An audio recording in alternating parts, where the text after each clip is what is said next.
How to delete Sweatcoin account.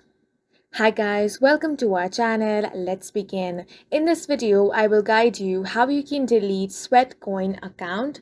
Sweatcoin is a motivating app that incentivizes walking by converting steps into rewards. If for some reason you want to delete your Sweatcoin account, then follow these simple steps. Step 1 is to open the Sweatcoin app on your device. You can head over to Play Store or App Store in order to download and install the application.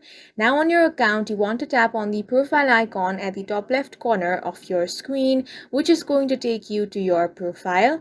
Once you're here, you want to tap on the gear icon to open up your settings. Here you have different options such as find and invite friends, notifications, help, Sweatcoin bonuses, and much more.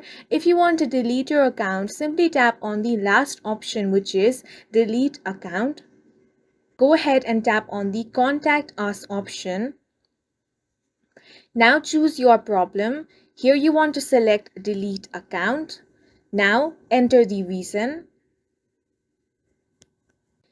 Now tap on the Send option. After pressing the Send button, they will send you a mail with a unique link. On the mail, go ahead and tap on this unique link. Once you do that, your account will be deleted within 72 hours from pressing the emailed link. And that's it for this video. If you found it helpful, please make sure to hit the like button and subscribe for more videos like this.